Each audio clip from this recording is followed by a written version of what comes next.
Assalamualaikum warahmatullahi wabarakatuh. Halo semuanya, selamat datang kembali di channel yang katanya sih bikin merinding. Tapi semoga bukan cuma karena angin malam ya. Sebelum kita mulai, saya mau kasih tips penting nih. Kalau kamu penakut, pastiin deh, kamu dengerin ini rame-rame. Tapi kalau kamu berani ya udah, dengerin sendiri juga nggak apa-apa, asal jangan mendadak nyalain semua lampu rumah.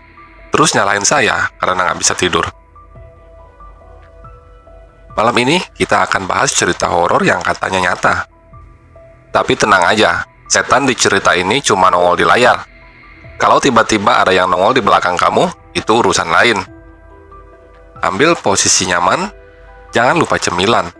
Asal jangan makan mie pas dengar suara seretan kursi ya. Dan siapin mental, karena horornya udah di depan pintu. Langit masih gelap ketika 5 sahabat itu tiba di base camp Cemoro Kandang, lereng timur Gunung Lawu. Udara pagi bulan Juli menusuk tulang, dingin dan lembab, membuat napas mereka mengepul seperti asap. Waktu menunjukkan pukul 3.45. Di parkiran base camp hanya ada 2 mobil dan 1 motor tua membisu di bawah lampu jalan yang temaram. Dimas, si ketua rombongan, turun dari mobil sambil menggeliat, lalu menepuk-nepuk bau Rina yang tertidur di kursi belakang. "Bangun-bangun, mau lihat sunset kan?" katanya setengah berbisik. Rina mengangguk lesu, masih mengantuk. Selain Dimas dan Rina, ada Bimo, pendaki berpengalaman yang selalu membawa pisau lipat kemanapun dia pergi. Lalu Tika, pacar Bimo, yang selalu tampil necis, bahkan untuk mendaki gunung. Terakhir adalah Arul, si bungsu kelompok, mahasiswa pendiam yang lebih banyak mengamati daripada berbicara. Mereka semua baru pertama kali mendaki Gunung Lawu. Setelah registrasi di pos penjagaan dan mengisi formulir izin pendakian, mereka beristirahat sejenak di warung kecil. Pemilik warung, seorang wanita tua bernama Mbok Sari, menatap mereka lama sebelum akhirnya bertanya, "Kalian berlima saja, Nduk?" "Iya, Mbok. Nanti nginep di puncak, lihat sunrise, terus turun besok," jawab Dimas santai. Mbok Sari menaruh wedang jahe di meja, lalu menatap satu persatu wajah mereka. "Jangan banyak bercanda di jalur, apalagi pas masuk hutan lebat setelah pos 2. Jaga mulut, jaga hati. Di Lawu yang kasat mata bukan cuma kalian." Rina menggigit bibir, terlihat tidak nyaman. Tapi Bimo tertawa kecil. "Tenang aja, Mbok, kita udah bawa kompas, GPS, dan jimat dari Madukun," katanya sambil bercanda. Wajah Mbok Sari mendadak berubah muram. Ia berdiri tanpa berkata apa-apa lagi, masuk ke dapur, meninggalkan mereka. Tepat pukul jam 5, mereka mulai berjalan. Headlamp lampu menyala. Jalur awal didominasi tanjakan landai dengan tangga kayu dan akar pohon. Sambil berjalan, mereka bercanda dan saling ledek. Kabut mulai turun, menyelimuti jalur dan menambah kesan dingin. Pos 1, Taman Sari Bawah, dilewati dengan mulus. Mereka berfoto di depan plang sambil tertawa-tawa. Setelah 2 jam berjalan, suasana mulai berubah. Pepohonan makin rapat, cahaya matahari sulit menembus. Jalur antara pos 2 dan pos 3 seperti lorong alami, sepi dan sunyi. Tika, yang berjalan paling belakang, merasa seperti diawasi. Daun-daun bergetar pelan, padahal angin tidak berhembus. Arul berhenti sejenak, memicingkan mata ke arah semak-semak. "Ada yang lihat bayangan barusan nggak?" tanyanya pelan. "Bayangan apa?" sahut Dimas. "Itu mungkin cuma burung." Arul? Namun Arul yakin dia melihat sesuatu melintas tinggi, berjubah seperti orang tua dengan tongkat. Menjelang sore, mereka sampai sekitar pos 3 Taman Sari Atas. Dimas memutuskan untuk berkemah di tempat datar dekat jalur karena kabut mulai turun dan mereka kelelahan. Lalu tenda didirikan, makanan dimasak, dan suasana sedikit kembali ceria.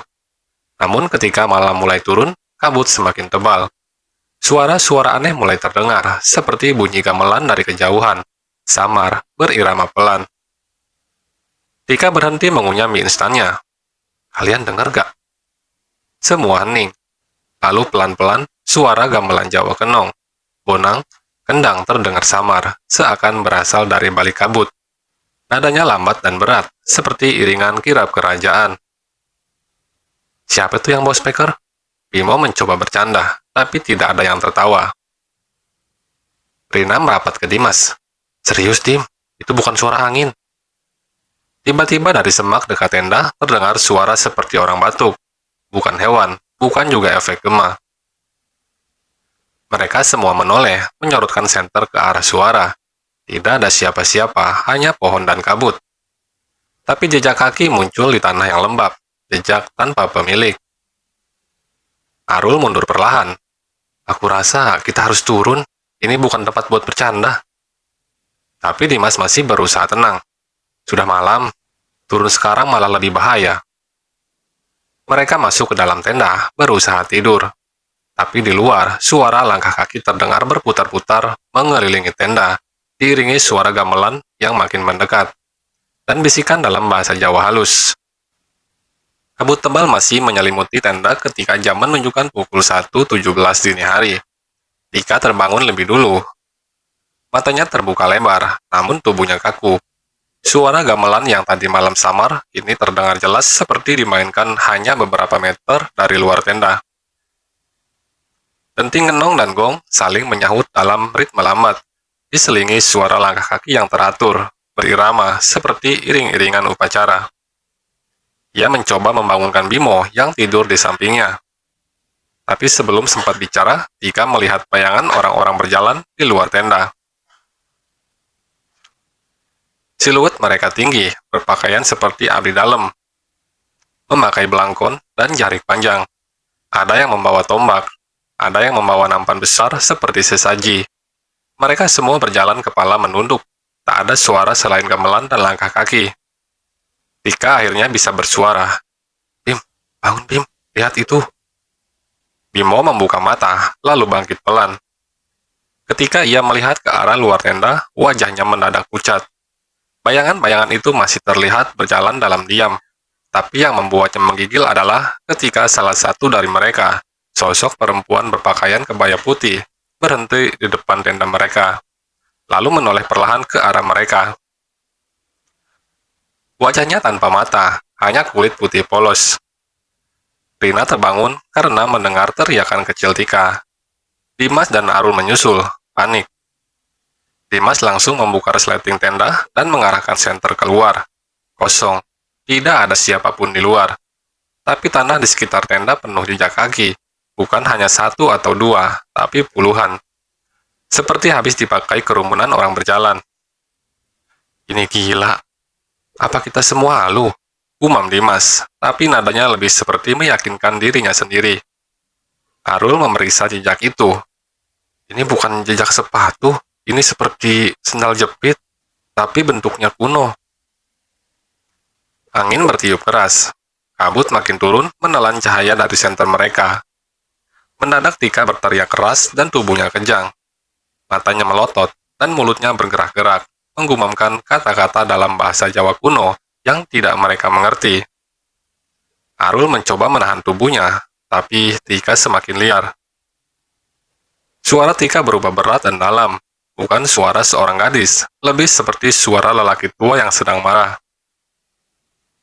Rina menangis. Dia kesurupan. Tuhan, apa ini benar-benar pasar setan itu? Tiba-tiba terdengar suara ramai dari kejauhan.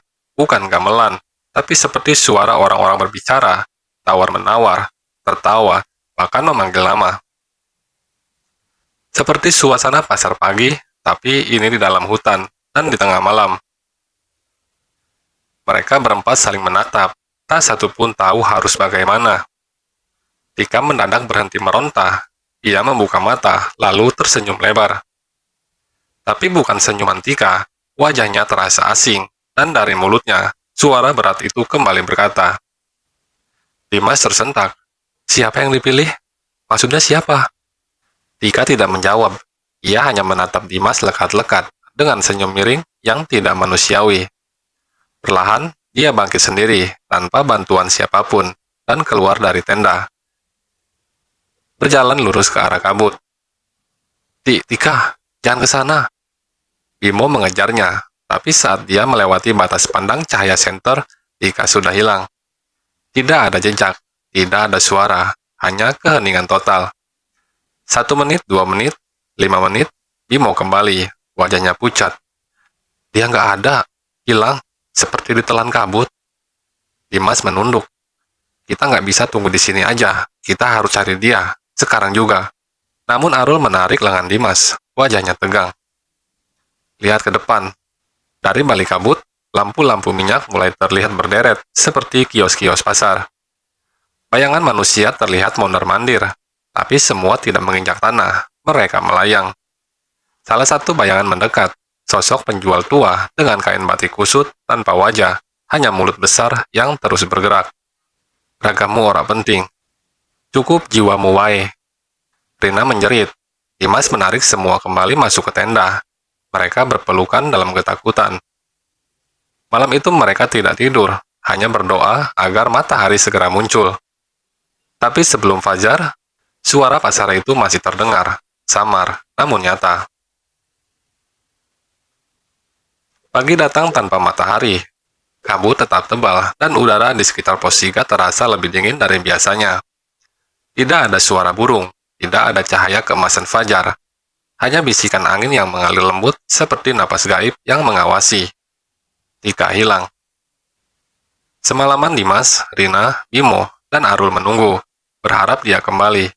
Tapi saat matahari seharusnya terbit, yang mereka lihat hanyalah bayangan-bayangan kabur di balik pepohonan, melintas cepat setiap kali mereka mencoba memanggil nama Tika.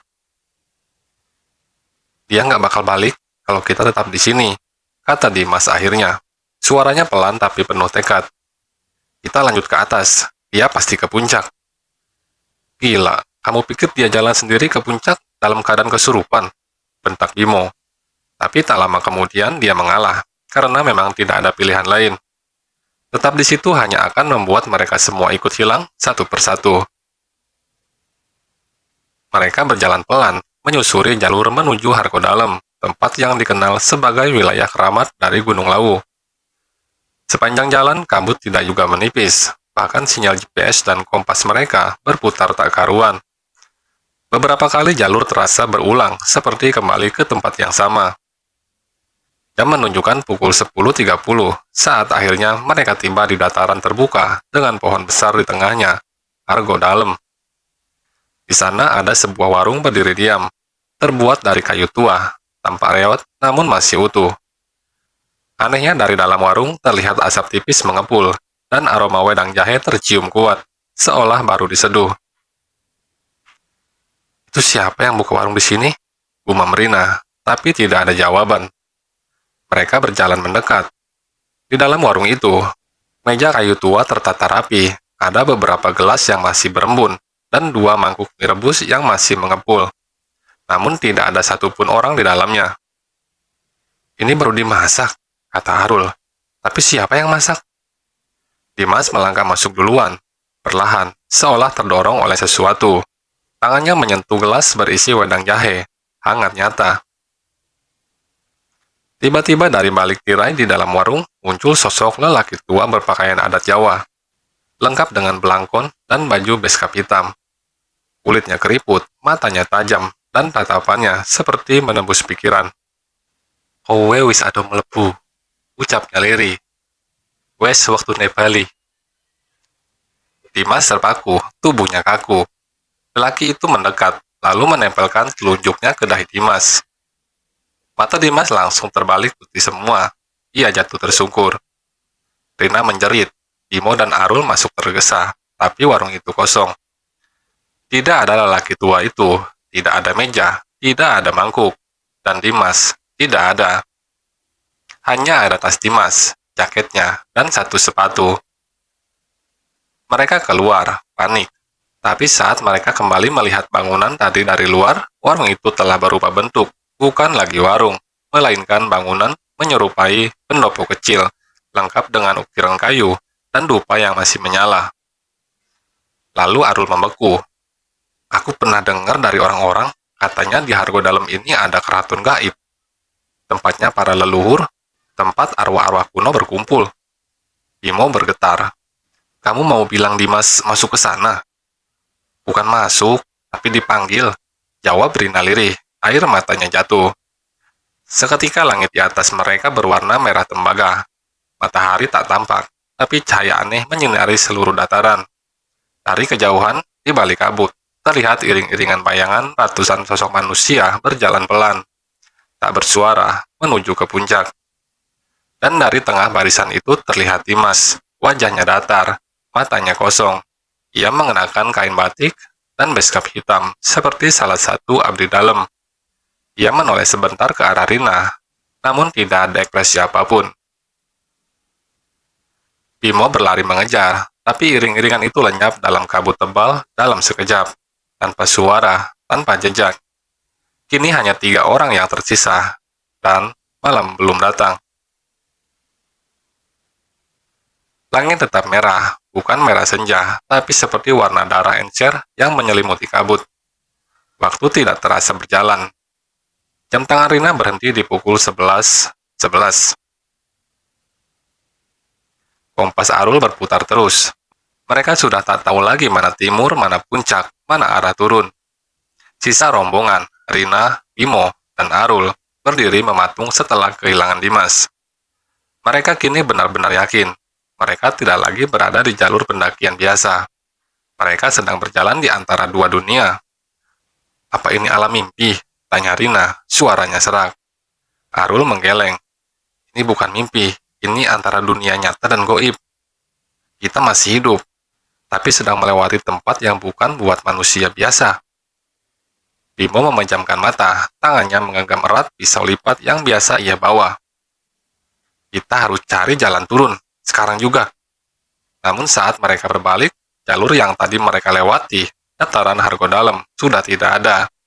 Yang tampak kini adalah sebuah jalan panjang dari batu hitam yang berliku naik ke atas. Diapit pohon-pohon tua menjulang yang batangnya ditutupi kain mori putih dan merah. Di ujung jalan itu berdiri sebuah gerbang kuno dari batu hitam. Di atasnya terukir aksara Jawa yang tidak bisa dibaca, namun Rina mendadak berkata pelan. Keraton Lemah Alit. Bimo dan Arul menatapnya heran. Aku nggak tahu kenapa aku bisa baca itu, gumam Rina, seolah ada yang bisikin. Mereka bertiga berjalan menuju gerbang itu. Langkah mereka berat seperti dihalangi udara kental. Ketika mereka melangkah masuk, angin berhenti, udara mati, suara lenyap total. Di balik gerbang berdiri sebuah keraton besar, namun terlihat seperti bayangan. Tidak utuh, namun terlihat seperti bayangan. Dindingnya seolah bergoyang seperti kabut, tapi tetap terasa nyata. Di depan keraton, ada paviliun yang di dalamnya duduk sosok berjubah merah, mengenakan mahkota emas. Wajahnya tertutup topeng wayang berwarna perak. Di kanan kirinya duduk puluhan abdi dalam tanpa mata. Kepala mereka menunduk, tangan tertelungkup di paha, semua diam. Ketika mereka melangkah lebih dekat, sosok bertopeng itu angkat tangan. Suwargi sing melepuh, wis oleh panggonan. Sing urip, durung wayahe. Tiba-tiba tanah bergetar pelan. Dari arah kiri muncul Tika masih hidup, tapi langkahnya seperti boneka. Wajahnya datar, rambutnya kusut, bajunya penuh tanah dan debu. Tika? Seru Bimo, berlari mendekat. Tapi ketika Bimo hampir menyentuhnya, Tika menesis, matanya membara merah, dan tiba-tiba berkata. Dan ia berkata dengan suara 2 lapis. Sing dudu titisan Bali, sing durung lunas tetap. Arul menarik Bimo menjauh. Jangan sentuh dia bukan sepenuhnya Tika lagi. Rina tiba-tiba terjatuh. Dari tanah di bawah kakinya, tangan-tangan pucat muncul, mencengkram betisnya, menariknya perlahan ke dalam. Bimo menebas tangan-tangan itu dengan pisau lipat, tapi tangan-tangan baru terus bermunculan. Kemudian dari dalam keraton, muncul bayangan tinggi besar, sosok raja bermahkota tanduk kerbau. Wajahnya gelap, mata merah menyala, dan suara beratnya bergema seperti guru. Salah siji kudu tinggal, raga atau nyawane. Arul menatap ke atas, wajahnya pucat pasi. Ini bukan cuma tempat, Ini tempat pemilihan, tempat tumbal. Bimo berteriak, "Ambil aku, biarkan mereka turun." Tapi tidak ada jawaban. Sosok tinggi itu menunjuk ke arah Rina. "Titisan wadon, waktumu wis entek." Rina menjerit, matanya mendadak melihat semua kejadian masa lalu, para pendaki yang hilang, ritual pesugihan di lereng Lawu, pasar setan yang menjual jiwa, hingga arwah leluhur yang tertahan antara dunia. Ia menyadari satu hal, dirinya adalah kunci. Entah karena garis keturunan atau karena sesuatu dalam dirinya telah dipanggil oleh tempat ini sejak awal. Tiba-tiba langit di atas keraton terbelah, cahaya putih menyorot turun, dan suara nyaring terdengar. "Pilih, tetap bersama mereka, atau bawa kegelapan keluar dari sini." Rina berdiri, perlahan ia melangkah ke arah keraton, meninggalkan Arul dan Bimo. "Aku tahu sekarang kenapa kita dipanggil. Aku harus tutup pintu ini." Dan saat ia masuk ke dalam gerbang keraton, semua terdengar mengerang. Sosok-sosok bayangan mulai terbakar. Gamelan berbunyi kencang, menjadi hiruk-pikuk kacau. Lalu semuanya gelap. Sinar mentari pagi akhirnya menembus kabut. Udara di sekitar Hargo Dalam terasa hangat, dan suara burung kembali terdengar. Namun, hanya dua orang yang berdiri di tengah dataran, Bimo dan Arul. Tidak ada jejak keraton, tidak ada sosok berjubah, tidak ada kabut gaib, hanya pepohonan pinus dan jalur tanah yang basah. Dan tidak ada Rina. Bimo berteriak memanggil namanya, suaranya serak, namun hanya Gema yang menjawab. Arul menunduk, menahan air mata. Mereka sudah tahu, Rina tidak akan kembali. Namun anehnya, tubuh mereka utuh. Tidak ada luka, tidak ada cedera.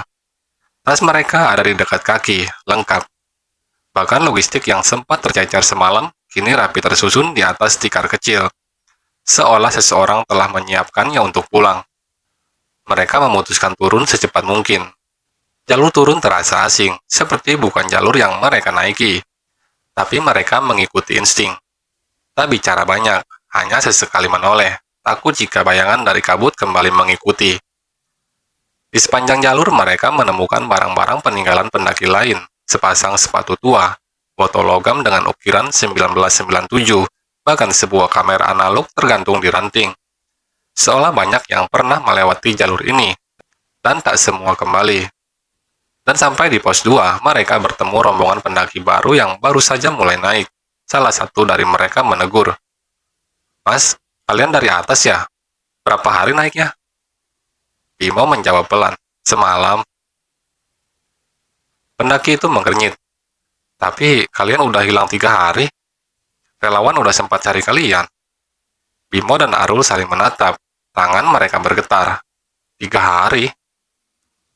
Mereka turun hingga base camp dengan langkah limbung. Di sana beberapa relawan langsung menyambut dan membawa mereka ke tenda darurat. Saat mereka menceritakan apa yang terjadi, tak ada yang benar-benar percaya. Namun salah satu relawan tua, Pak Karyo, hanya menatap dalam dan berkata, "Keraton Lawu sudah milih tumbal, berarti jalur gaibnya kebuka lagi. Kalian beruntung, tapi juga bawa sesuatu turun." Malam harinya, saat Bimo mandi di kamar kecil base camp, ia melihat refleksi dirinya tidak punya bayangan di dinding. Ia panik, tapi saat menoleh ke belakang, bayangannya muncul seperti biasa. Namun, ada 2 bayangan. Satu berdiri mengikuti gerakannya, satu lagi berdiri diam di belakangnya, tidak bergerak, dengan mata merah menyala. 2 bulan setelah pendakian itu, Arul mengalami gangguan tidur. Ia sering berjalan sendiri tengah malam, berbicara dalam bahasa Jawa kuno. Ia juga sempat mencoba kembali ke laut 3 kali. Yang ketiga, ia tidak pernah kembali. Bimo hidup lebih tertutup. Ia tidak pernah lagi naik gunung. Kadang terlihat berbicara sendiri, kadang tubuhnya menggigil meski cuaca panas. Dan setiap malam Jumat Kliwon, ia memimpikan gamelan. Dan sosok Rina berdiri di tengah pasar setan, menatapnya tanpa mata. Dan di mimpinya itu Rina selalu berkata, "Keraton belum tertutup sepenuhnya. Akan ada pendaki berikutnya, dan bayangannya akan tinggal di atas." Jadi kalau suatu malam kalian bermimpi berjalan di hutan yang sunyi, lalu melihat keraton kuno berdiri di antara kabut, jangan masuk. Karena Gunung Lawu tak pernah benar-benar memanggil. Ia memilih. Dan jika kalian naik ke sana, lalu merasa ada sesuatu yang ikut turun bersama kalian, jangan menoleh. Bayanganmu mungkin bukan satu-satunya yang berdiri di belakangmu sekarang. Selamat malam, dan hati-hati kalau tiba-tiba ada suara gamelan terdengar dari jendela kamar, padahal kamu tinggal sendirian.